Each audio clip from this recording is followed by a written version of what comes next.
the mindset of the customer when they set out to buy is actually more important than personas or anything else. Personas are like stalking somebody, but you don't really know why they bought your product. You know what their behaviors are. They know, other things they look at. But if you had somebody stalk you for 2 weeks, would you really know why? Would they know why you bought that vacuum cleaner? I heard you talking about a vacuum cleaner in one of your previous podcasts. So you actually teach in the book, you interview them by phone or a Zoom audio. I have open-ended questions. I have a whole prescription on how to interview customers because, again, I've interviewed thousands. And I find out exactly the 3 things that you need to know about their mindset: their desires, what they want, specifically how they say it, not how you say it, how they say it, their concerns, what they're worried about, things they've had problems with in the past, and their questions.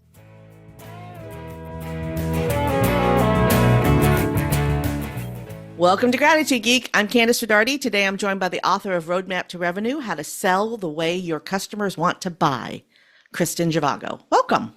Welcome. Thank you very much. I love your last name. Do you get that a lot? Yeah, it's a nice last name. Well, Dr. Zhivago, it's a, I know. I married it. My husband's grandparents escaped from the Bolsheviks in 1917. I would love to hear that story. It's a good story. I even have it documented in the letters that she wrote in English, which are now in the Stanford Library somewhere. Talking about it because she was educated in Philadelphia, then she went back to Kiev. And they just overrode the city, and it was all happening in her front yard, and she was a university teacher, and so was her husband. So it was right there. And I'll just finish the story. So she was working as a translator for the Red Cross, and they came to her and said, or maybe she's working there, I don't know, we're leaving in 20 minutes. You can come with us if you want. So she ran home. Her husband threw the hoe down because he was working on the farm. They grabbed their 8-year-old son, which was my husband's father, Peter, and went to England first. And then they went to the United States. They settled in Philadelphia. And she went back to teaching. She taught till she was in her 80s. She died getting ready for work. Wow. Quite a character. And he ended up being an arborist for the city of Philadelphia, and a lot of the trees that are planted there, he is responsible for. So that's that. What a fantastic story. Yeah. It sort of mirrors my own. My grandfather was a university professor in Beijing. He was a Korean national. We weren't as lucky. He was taken in the middle of the night. This 1945-ish. He was taken in the middle of the night Geez. and never seen again. And his wives and children went back to Korea and lived a really horrific life in Korea for the next few years. I'm sorry to hear. But eventually, the entire family made it to the United States, including my great grandparents. So it was a long, treacherous, lots of years, many decades, but they all got out. But that's just 2 people in the United States sharing stories about how our families got here. Yeah, and exactly. And how lucky we are to be here. I totally agree. It's one of the things I'm grateful for. Yeah. Me too. Yeah. I mean, if hard choices hadn't been made by my family or your family, we wouldn't have any of the things that we have. And some of those choices were really hard. My grandmother had to leave my mother behind for 7 years, I believe. Wow. It was just, but it worked really hard to get her here. Okay. Let's talk about you. That was kind of fun, though. Nice little rabbit hole. I'm so fascinated by genealogy. I should get a genealogist on the show. All right, so you founded your digital marketing agency, Zhivago Partners, in 2017. But before that, you ran a high-tech agency in Silicon Valley. Actually, there's a whole big piece in the middle of that. So yes, I ran a high-tech agency in Silicon Valley. I actually started my career. I had a few jobs when I was in high school and stuff, but when I was 17, one of my no, my boyfriend's father ran a machine shop in uh, San Diego, and we liked each other. He was a nice boss, and he said, I'm a Pratt and Whitney distributor, and he gave me a catalog. And back in those days, we wore mini skirts, and anybody walking into any 17-year-old girl in a mini skirt walking into a machine shop is going to get some attention. So I started selling machine shop tools. I failed miserably. I mean, I really, because I didn't know what I was talking about. And I went into one machine shop, and this old foreman came out, and all the other guys were behind him, like, who's this? And he listened to me, and then he said, okay, tell me how your drill bit is better than the one I'm using now. And I was like, I had no answer. I walked out, I stood in the parking lot in the back of my 51 Chevy or whatever it was. And I said to myself, I'm going to learn everything I can about tech and selling. And I've been doing that ever since. Wow. So that was that. And then yes, my husband and I started an ad agency in Silicon Valley. We did that for 12 years. And then the Mac came out, and my husband was our graphic designer. And I said, you know what? They're all going to go in-house. And I'm not going to beg at the table for crumbs, because all of our bread and butter work was the smaller stuff, data sheets and things like that. And we were just going to lose all that business. So I said, why don't you retire? He was an inventor, engineer person. So he was 52, and he spent the rest of his life making things. These speakers back here are one of his inventions. He was an unusual combination of right brain, left brain. He made functional things like boats and speakers and all sorts of stuff, but they were always beautiful. So And anyway, those so are absolutely breathtakingly yeah, gorgeous. they are. So then I didn't know quite what to do with myself, but I knew I wanted to help people market in-house. So I decided I would be a revenue coach, because I knew CEOs only cared about revenue, and they didn't care if it was sales or marketing. They just wanted more money. Yeah. They wanted to grow. And I started a multi-decade career doing marketing and sales turnarounds for companies from the tiniest ones all the way up to IBM and Dow Jones and so on. I did that until about 2014. I started seeing that there were a lot of companies who needed to market competitively in the digital world, but and they had good products and good people and everything, but they just were clueless about the digital marketing. So I opened an agency with a client, and we ended up parting company in 2017. We just didn't have the same philosophies about things.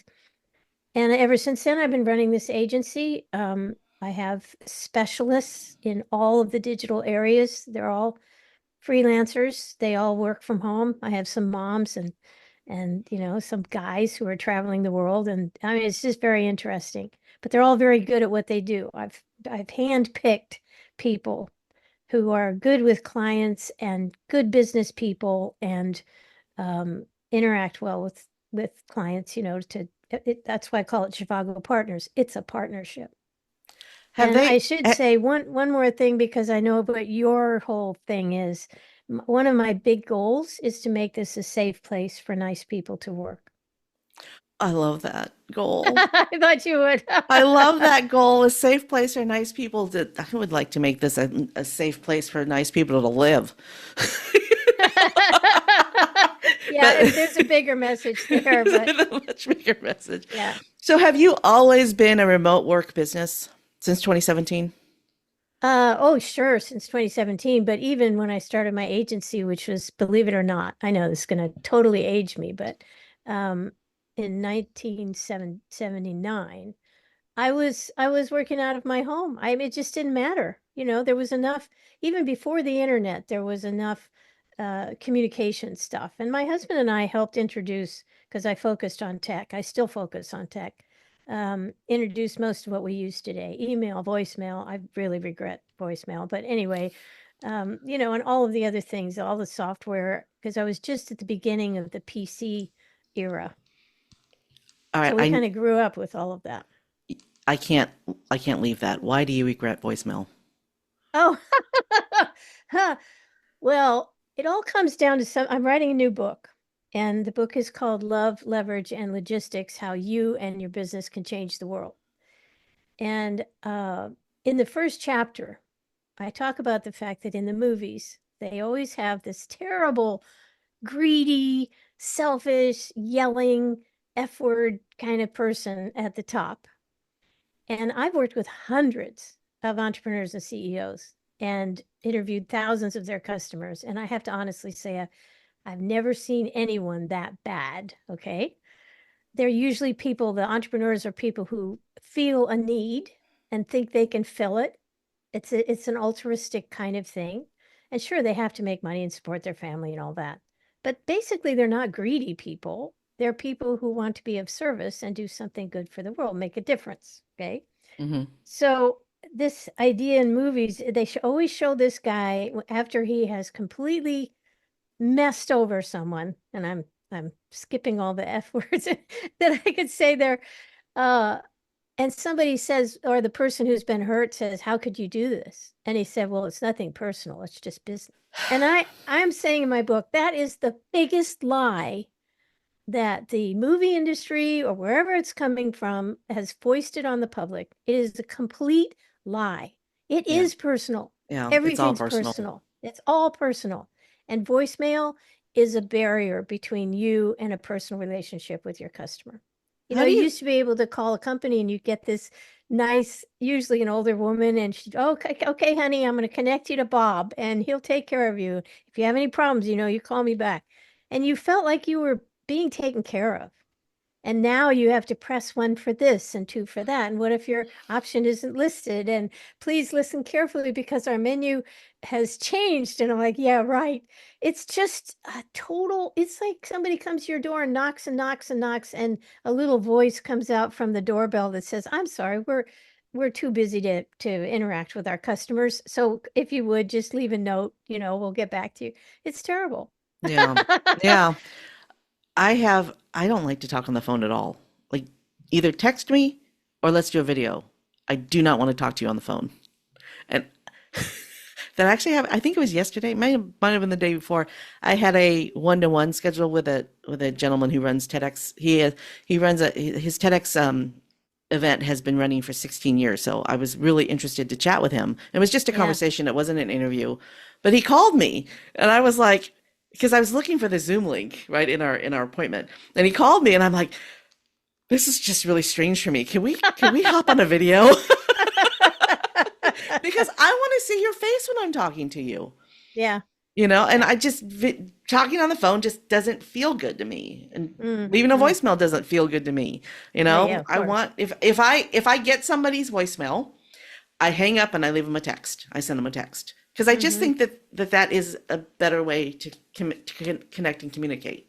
Well, you get your community. You're not putting it in a box that they'll check later. You're Yeah, actually interacting with them, and text is still pretty real time. Email has lost that. We're not real time. Although there are some people who are less technical who use email as a real time kind of thing. I had a client who did that all the time. But yeah, I agree with you. yeah, and you sort of have to with clients. You sort of have to meet them where they are. Oh, absolutely, 100%. I am so looking forward to this. I actually booked an interview with a gentleman that I worked for 30 years ago. He was the CEO of the company I worked for 30 years ago, and I cannot wait to tell him what an impact watching him operate as CEO had on the rest of my life when I ran my own company and Yeah, everything I've done since. I yeah, can't wait to tell him. And good. I was so It's true. excited that he remembered who I was. Yeah. No, it is exciting. You do make friends. One of the other things I bring up in my new book is that if you look at the statistics for the companies in the United States, more than 90% of them have 9 or fewer employees. What's that number again? More than 90% have 9 or fewer employees. I've just been gobsmacked. Yeah, I was too. The first time I researched that was back in 2004.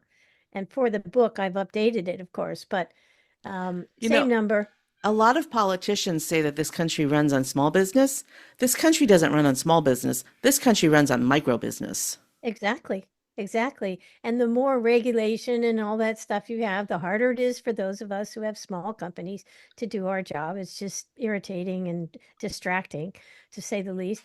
But so that's one issue. But the other issue, the reason I bring it up in the book is because my personal goal in life is to help other people realize their dreams, okay? Which is why I wrote the book Roadmap to Revenue and how to teach people to sell the way their customers want to buy. I like helping business owners, whatever size of the company, succeed in their marketing, which is very hard to do, especially if you're working with tech companies, which I tend to do, and they're engineers and, they've not been in that sort of they're not extroverts by nature.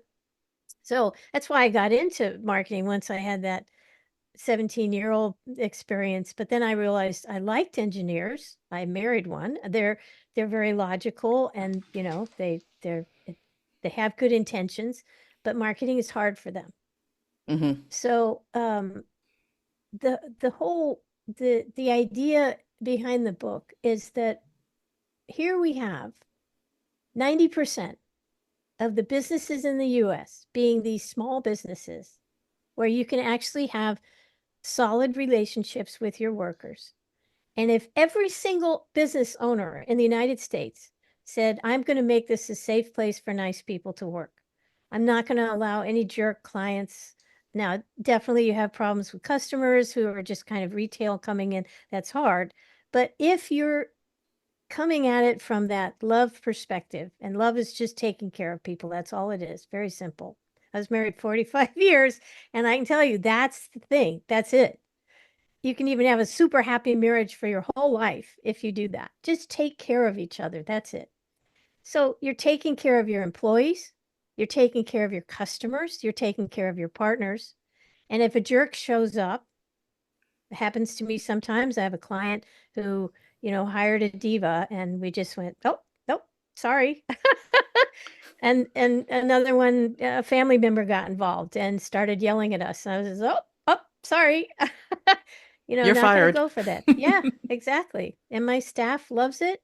I mean, even if things got slow for a little bit or we had to scramble to get, they don't care. Yeah, They're just happy that I'm keeping the environment jerk free. that is phenomenal.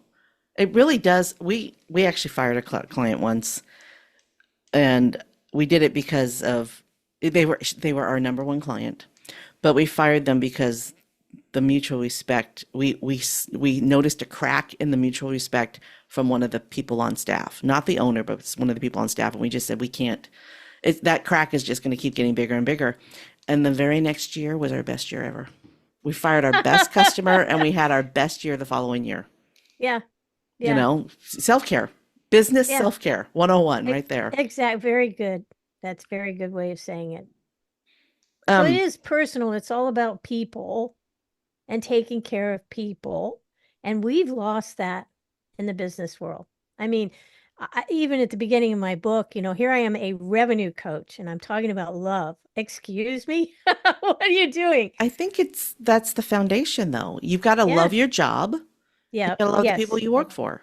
Yes. If you Absolutely. don't like either, why are you showing up? Exactly. 100%. 100%. So let's talk about the relationship between gratitude and the customer buying process. It's an interesting question. From the standpoint of this, obviously the entrepreneur is grateful, and should be grateful, and should show gratefulness when somebody buys, thank you very much. And maybe there's a little coupon here, or, we're doing something for you. And I should bring up here that my most famous saying is that branding is the promise that you make. Your brand is the promise that you keep. And you keep it with 5 Ps. I've got this in my book as well, which is your products, obviously, and products and services, your people, your passion, your policies, and your processes. So where I have found companies fail is the last one, the processes. I agree. They usually have decent people. They usually have a fairly competitive product, one that deserves to sell. And if the guy at the top is not a jerk, the policies are fine. And the passion, if it's the original founder, the passion is still there. But the processes, they don't make it easy for people to buy. They don't make it easy for their workers to work. I'm constantly trying to find out from my workers if we could improve our processes, or if they're spending too much time doing stupid things like entering data twice, or, or even working on stuff they don't want to work on. That's part of the people and the processes. So if something's broken, if a process is broken in a company, what's the best way to figure out how to fix it? Well, my husband had a saying, which I've heard elsewhere since, but it's find it, face it, fix it. So you're constantly looking, you're constantly keeping an eye out. You're not resisting. You're not saying, oh, no, don't bother me with that. I'm too busy, or we can't change that. It's too hard, or whatever. If it's a problem, it's a problem. Okay. And you have to work on it. You have to find it. Then you have to face it, and you face it together. You get together, you just, even if it's a 15-minute meeting, you just say, okay, guys, this is a problem. We have to fix it. And I need your help.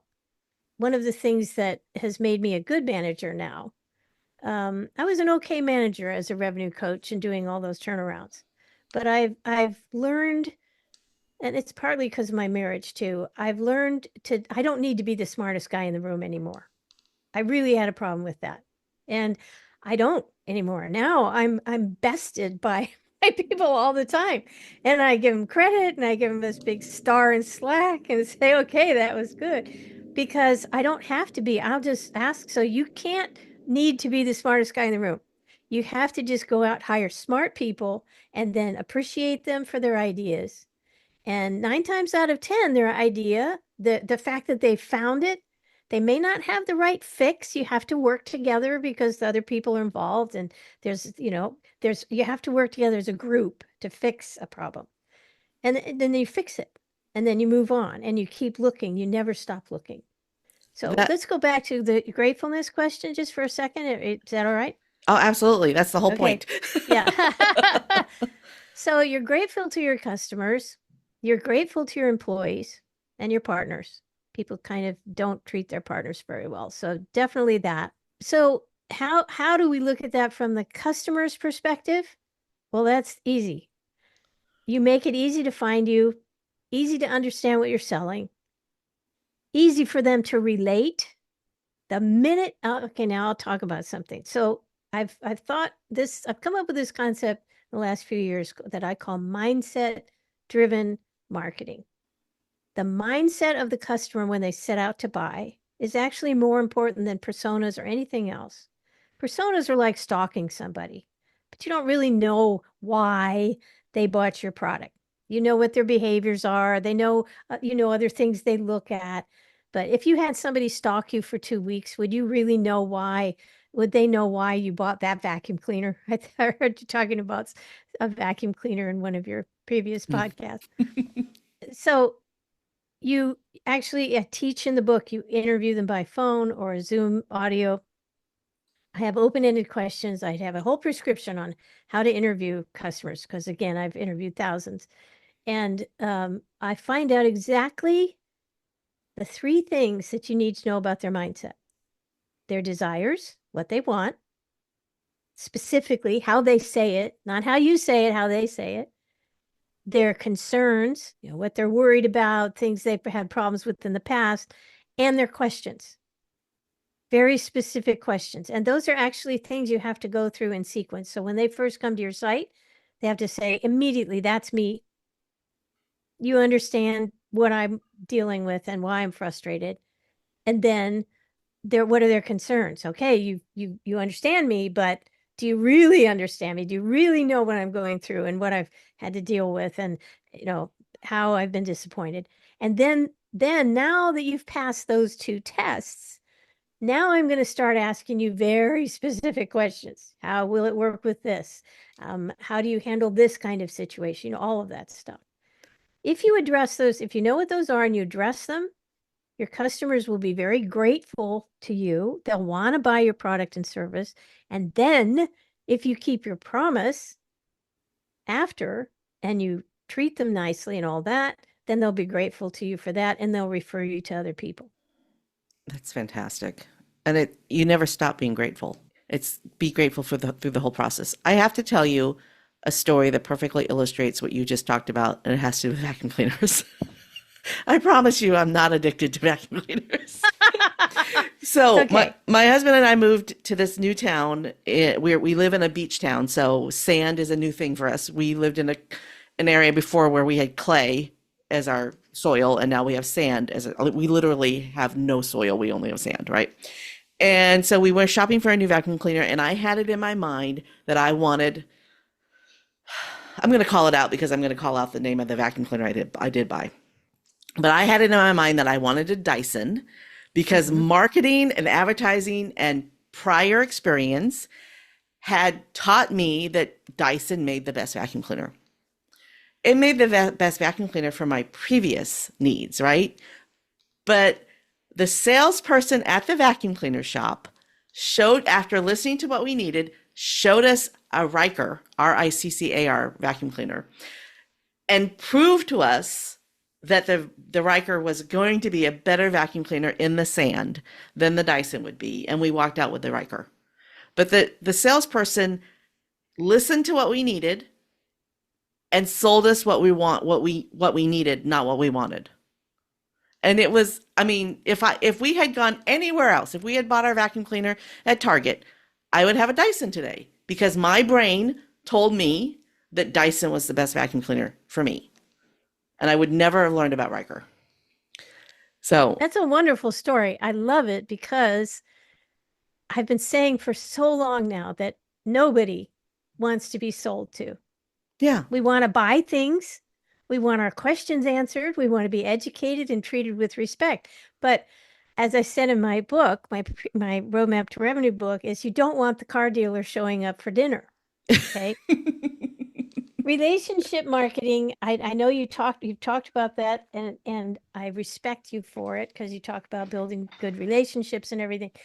But relationship marketing is more a dream of the seller than it is a dream of the buyer. None of us oh, as buyers. that was a slap. I know. No, no. Reality I know. check. No. Well, hang on.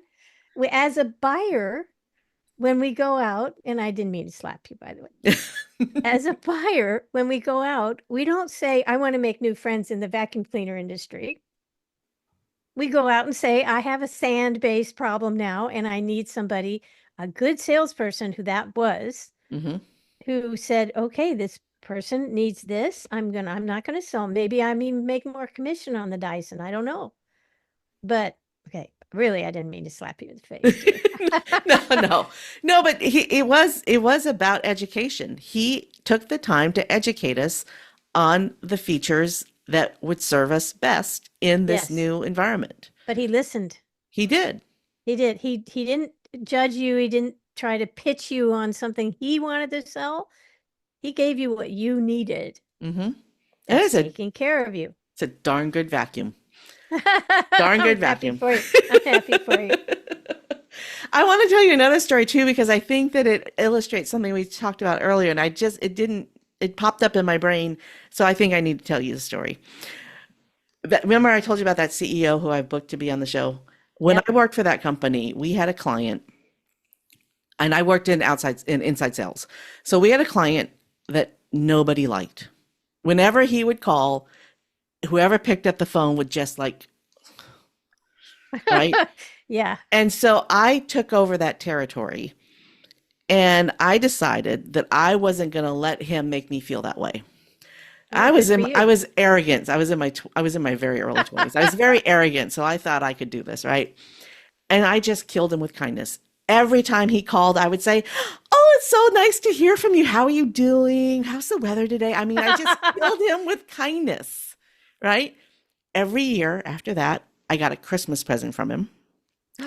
And sometimes other people in the department, if I was busy and they rang and they had to answer his calls, they would like turn around and they would go, what did you do to him? And I'd be like, what? He's so nice now. Well, that's good. But sometimes the perception that somebody is not nice makes you treat them like they're not nice. And I Oh, decided, absolutely. and I decided Yeah. I was just going to make him be nice, and he was. He was. I actually went and visited the town that his shop was in, and he took me out to dinner. That's a great story. I love it. You know, but it was because I decided that I was going to be nice to him, and it turned out that he was a nice guy too. See, You this know, is the whole thing. This is we have so much anger in the world right now. we do. I mean, unfortunately, I don't think it was that way before, because I was definitely around before the internet. I I think it's just that it's so easily done now. I mean, it's just right there, your keyboard or your phone. Yeah. You can get angry. You don't have to politely withhold your statements. You don't have to have any self-control. You can do it anonymously and immediately. And so news spreads. This anger, this terrible, oh, that person's a terrible person, and how can, and it's become so powerful just because it's so big. Yeah. It's And so it's easy and it's so big. and how quickly. I mean, a Yeah. conspiracy theory can spread around the globe Oh, in yeah. 10 minutes. And I'm not Yes. I'm not joking. No, It you're right. 10 minutes. I That's know. all it takes. Yeah. And how can you But know see, we something? need Yeah. we need, if we're well-meaning, kind humans, and I put myself in that category, but I'm here. I mean, it all started when my autistic brother was born. I was 8 years old, and uh, you really had to figure out what he needed, even though he couldn't communicate it. You just knew that he was upset. Okay, so you had to help him somehow. And I was the main babysitter. My parents were, my stepfather and my mother were very involved with either work or in the theater, and they were just sort of, so I was just the built-in babysitter. And she had two more boys after that. My autistic brother lived way longer than we all thought he would. He just died in January of this year. He was in his 60s. Wow. And he taught me about taking care of someone else and really understanding what they mean, how they needed things. I mean, I'll tell you one little thing. He one thing people don't understand about autistics is they can't handle direct confrontation or direct anything direct. So if we went, I used to, when, even though I live on the East Coast now, I used to, he was in San Diego. I'd visit him once a quarter till my husband got sick with cancer. But anyway, and we'd go driving around and we'd stop at like Wendy's or something and get a hamburger. So if I turned to him after I got the burger and gave it to him, specifically turning to him and giving him the burger, he would throw it out the window. And so I was like, well, that didn't work. So I would learn to just be talking about the birds and the parking lot and the trees and everything and how nice life is. And then I would while I was talking, I would look the other way and I'd be handing him the burger, and he would take it and he'd eat it. Wow. Now, there's a lot of people in the world who are the same way. They're sort of on the spectrum and they can't handle that direct confrontation thing. So again, this all just comes down to understanding what somebody really needs and figuring out how to give it to them. First of all, kudos to you for surviving having four younger brothers. Oh, I had 8 brothers and sisters actually, because my parents divorced and then remarried. And so, yeah. It's a huge family. Yeah, well, it was 3 families actually. It was the original, and then I had one older brother from the original marriage, and then they each married. One had 3, one had 4 kids. So it was wonderful. It was actually a great way to grow up. And again, I give my autistic brother credit for teaching me what love was all about. And all of the other brothers and sisters I'm close to and love them dearly. It's been a great, great thing. My grandparents, my father's parents got divorced when my dad was 10, so that was 1952-ish. And that family had my dad's family has a really interesting dynamic. They're very close. My grandfather and my grandmother got along with each other just fine. As a matter of fact, when my grandfather's wife died, she was the one that I called grandma, not my grandmother, but whatever. When his wife was my grandmother and my dad's mother was Maynard. It was a really interesting family dynamic. My grandmother Maynard was the original hippie. She was a hippie in 1940. All right. So I'm a California girl too. They called them So beatniks back then. yeah, exactly. Yeah. So but they got along so well, and the family just really worked well together, you know. And It's nice when that happens. yeah, but I just thought that that's the way that all divorced families worked. I didn't know that I, there was, I didn't, and then I married my husband and I was like, oh, wow, okay, this is a different scenario here. yeah. You know? Yeah. Your family and my family aren't anything like each other, you know. But so it's really nice. I think that might be one of the reasons why you are so kind and you have a vision of kindness because you come from a family that valued that. So I would say that's true. Yeah. how do we teach that to people who didn't have that experience? Well, if you always turn it around, I mean, one of the beauties of the golden rule is that it says, treat others as you wish you would be treated. And that's sort of the basis of a lot of what I'm talking about. In my first book, I talked about the fact that when you start a company, the minute you start a company, you stop thinking like a buyer and you start thinking like a seller. Your needs.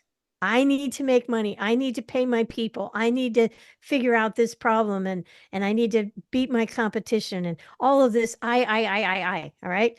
And the customer has none of those problems, none of those worries. It doesn't care if you make it or not, ironically, until after they buy, which is why I always interview customers after they buy. Because when they're buying from you, they're playing poker, they're negotiating, they're not telling you what they really think. After they buy, they have a vested interest in your success and they want you to stay in business so you can support them and they can get parts and help and whatever they need. And they're relaxed too. You can ask them questions and they're not afraid to tell you what they did and why they did it and what they were thinking. So it's a really nice method. It's a very simple, cheap, it's very inexpensive to get on the phone and interview these folks. You can't sell during the conversation and you can't argue with them during the conversation. You have to be totally accepting, which is why it's often good to hire somebody to ask the questions. But it's not a survey, it's a conversation. So whoever you hire has to understand your business and be able to drill down. Like if somebody says, well, it was all right, that's not yes or no. That's ask me more, right? They test you during the interview to see if you're really listening. So you have to find out what they're really thinking. You have to accept it and not argue with it. And then you have to do something about it. You have to fix it.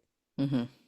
And it's hard for people sometimes because honestly, they've been doing things a certain way. I will say, interestingly, most of the interviews I've done, again, I've done thousands, have not required a massive change in either the business or the product or service.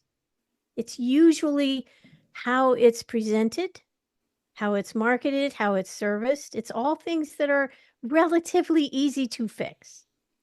It's not like, oh man, if they don't put this button on the right side, I'm not, this is a terrible product because of that. So people are worried. They don't want to do this because they're afraid they're going to learn something that's going to just wipe out everything they've done. It doesn't happen that way. It's usually a tweak. It's usually something. And remember, I'm talking to happy customers. I want to repeat that process. I want to use something in tech we always call reverse engineering, where you say, okay, this happened, and now I'm going to recreate it. I'm going to manufacture new sales because I've figured this out. I know what their buying process is now. Oh, I love that. I used to do a survey, an after sales survey. I mean, my company was 6 employees. There was nobody on, and 5 of them worked at the shop. Like I was the only person in the office. So there was just and weren't in a position to hire somebody to do the aftermarket survey. So I had a written survey that I sent out, and I think about 10% of our clients filled it out. And it was really, it was a really great way to gather information because, the ones who were willing to spend the time to fill it out were willing to give honest answers. So did you ask open-ended questions or was it like, did you say, how did you feel about our service and product or something like that? It's been a while. But yes, they were all open-ended questions so that I Okay. could get paragraph answers. And the, Exactly. That's and what you need. the reason why I did it honestly was to get testimonials. Ah, And so I asked questions in a manner that would result in a testimonial that could be used. okay. And I know that that's a little sleight of hand, Yeah. but if they're saying bad things, that is, and they have taken the time to fill it out, then we need to figure out how we need to fix that in the future. Exactly. But it was a really good exercise. And I highly recommend to do this. Kristen's completely correct. We need to have aftermarket conversations with the clients or after sale conversations with the clients. Those are important, and those could lead to additional sales later. Oh, absolutely. 100%. You learn things that are opportunities. Sometimes it's just changing the phrase, the subhead on your website and making the rest of your website kind of match that. Now, the biggest issue here, what happens most of the time is the company thinks, I'll tell you my favorite story about this. There was a guy who, brilliant programmer, smart businessman, and he started a company that made software for companies that sent out field technicians. I don't care what the industry was, but if you were sending people out in the field to fix things or whatever, you could run your whole business on this program. And the thing that he and his team were most excited about what they did was that they integrated elegantly with QuickBooks.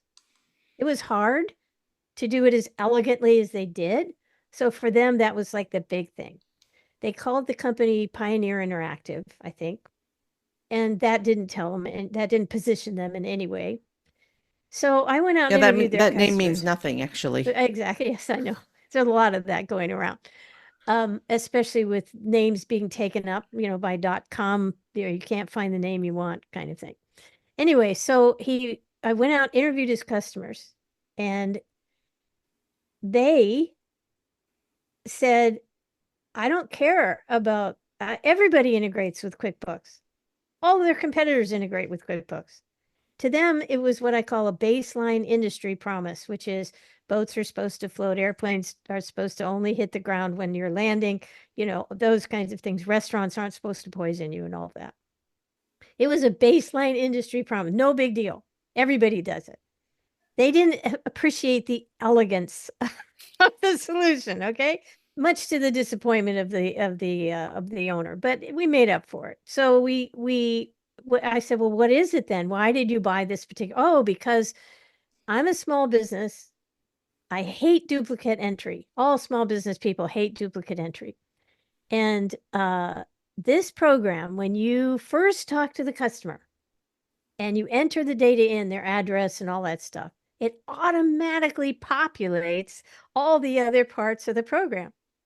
So it builds in the Google Maps and for the text to go out and gives them directions. And there's the address, and here's the address on the invoice and all that stuff. Oh wow, that is elegant. Yeah, that's what's appreciated. And the people who made the program thought to them that was a baseline industry promise. They didn't realize how rare that is and how much a small business appreciates it.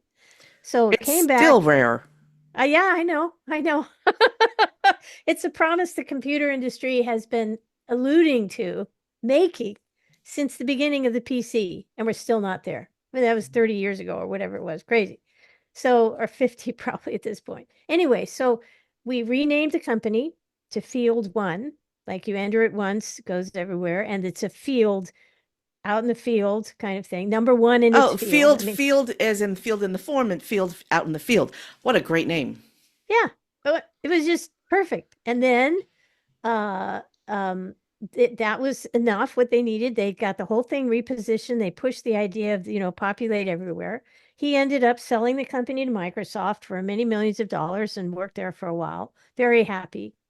So it could be as simple as that, and it often is. You have something that they are buying because they love it, but you don't even realize what you're selling that's so special. But when it is special, it's something special. Yeah. You know, And then you talk about it in your website when they come there. You just say it, and they go, "Oh yeah, that's what I want. That's what I'm looking for." that's a thing that a lot of because the people listening to the show are micropreneurs. I mean, they're the less than 9 employee people listening to the show, and most of them have trouble talking about how good they are.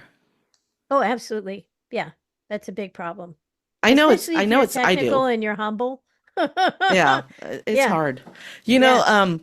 I am sure that Microsoft has bought a fair number of companies, but I've done 240, 250 podcast interviews, and I've interviewed two people who talked about companies being bought by Microsoft. And I think that's pretty phenomenal. Yeah, I'm yeah. talking to some really amazing folks, guys. I mean, it wasn't your company that got sold, but you were very much involved in what took it to the place where Microsoft would buy it. Well, just changing from Pioneer Interactive to Field One was a big leap. Oh, I mean, that was really I was happy about that. That was good. yeah. Well, and changing your name is hard because people think, well, they already know me as this.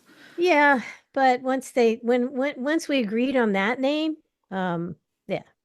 it was so obvious. It was so multi-dimensional. I mean, something like that where just I mean, and it could be something simple like I think I mentioned my company's called Zhivago Partners because we partner with our clients. I have partners all over the country that are specialists that do this work. You know, it's names matter. So we haven't really even talked about what you do for your clients. What work do you provide for your clients? We are a full service or full stack, as they say in the programming industry, a digital agency. So obviously, I'm technical. I've been in tech for decades. Um, Always learning, still learning. I mean, everybody's getting better with by at AI. All you know, since October or something when they made it public. But um, it's I love helping people realize their dreams. So we do digital, we're kind of an outsourced digital marketing company. Like sort of they don't really have even the more established businesses these days don't necessarily have a full-blown marketing department. And they need help. They need good specialists that they can rely on at a moment's notice to do website development, SEO, search, social media, and use it properly because social media can be very misused, depending on if you're business to business or business consumer, whatever. Content marketing, email marketing, marketing automation, CRM systems. I have a number of technical people on staff from the really, really hardcore back end developers down to people who can just do the simple stuff. So that's really what we do. And I always start with what I call the reality check, which is this research, interview your current customers, give them a whole transcription of everything they say. I anonymize it so that they don't have any bias when they're looking at it. And it allows me to tell the person up front in the interview that I'm recording, but I'm going to have this transcribed and broken up into sections. So here's what everybody says about that. And that you won't be, you know, I'm taking out the company name and everything. So they speak freely. The book, chapter 3 of the book, Roadmap to Revenue, has an exact prescription on how to do this interviewing process. So that's what we do. I think that the interview thing is what's missing from a lot of marketing companies is they're marketing to the trend, what's trending right now, rather than what do my clients really, really need and want. And I think need is more important than want. It's so Back to the personal. vacuum, It's back to just the back vacuum to your cleaner story. vacuum story. Yeah. Exactly. Your problem was sand. Okay. Uh, it's like, is that a niche market? Is that something where you can go to AI and say, build me a persona of the people who need a vacuum cleaner for sand? Well, that's kind of like, duh, they live on the beach. They live near a beach, yeah. Okay, so and then and I live in Michigan, so most people when they think of Michigan, they don't think yeah, of beach, but we have hundreds of miles of beaches in Michigan. yeah, And people don't exactly. realize that because they think that we're, in the north and we're snow. Yes, we do Yeah. have snow, but we also have a lot of beach. Um, Yes. and I live on the coast, so Yeah. yeah, so So yeah, a lot you of have folks. to ask the people. You can't, the biggest mistake that everyone makes is they assume they know what their customer wants. Mhm, And that assumption is a company killer. yeah. It's the number one company killer. Period. End of story. And as the client, I was assuming that I wanted a Dyson, because So I it is had been possible to change brand loyalty. yeah, Yeah. exactly. And talk somebody into the right thing, not really talk it. They didn't talk you into it. They just said, well, hang on, if it's salt, if it's sand, Mm-hmm. you really ought to consider this. Mm-hmm. And by the way, that's a very important thing is if you understand what each of your customers want. And when I talk to people, I talk to 5 to 7 people of a given type. And by the way, by the 5th interview, and certainly by the 7th interview, you've got bankable information. They're all saying the same thing, even though they've never talked to each other before. Yeah. But you have to segment it out. So maybe if you're in B2B and you're selling to the user of the product and then the purchasing agent and then the CEO, you've got to interview all of them. But you can interview fewer. You can do like 4, 4, 4 instead of 7, 7, 7. I wish we had time to talk about AI, but we don't. We need to actually wrap up. But I want to circle back to what we talked about at the beginning. And I don't even know if we were recording when we talked about this, but I told you that I scan through the news every morning. I don't think we were recording when we had No, that we weren't conversation. recording. I Yeah. scan through the news every morning just to find out what's going on and then try to distance myself from it, right? But I scan through multiple different channels because I need to hear the truth. And you're not going to get the truth if you're only listening to one person That's right. talking. That's right. So I try to listen to I try to see what 5 different people are saying, 5 different sources are saying on the same topic. Yep. And I also try to make sure that I know where they are on the political spectrum. Are they Yes. Yeah. conservative or are they Yeah, liberal and exactly. or are they Yeah. centrist? So I Yeah. have a recommendation. If you are looking for a source, audience, I never share this stuff, but I'm going to share this. If you're looking for a source for news and you want to make sure that it is fair and balanced, it's an app called Grounded, and they do the research for you to let you know whether or not the story is left-leaning or right-leaning or center. And I have been very pleased with the results I'm getting from this news app, Grounded. There'll be a link in the show notes.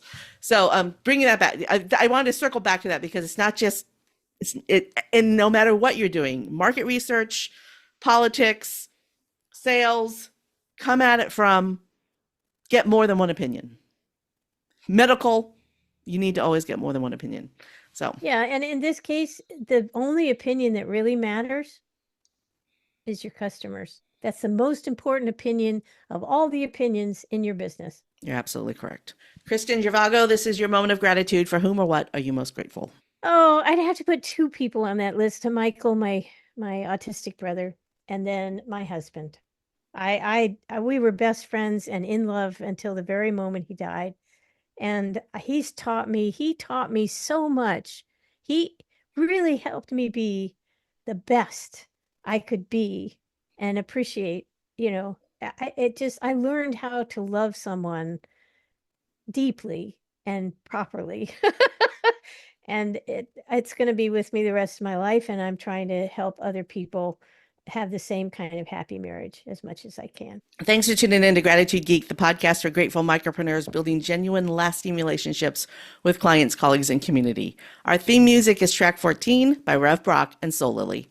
To connect with our guest, Kristen Givago, head over to the show notes at gratitudegeek.com. This is episode 236. I've been your host, Candice Rodarty. Stay groovy, my friends. Stay groovy, my friends.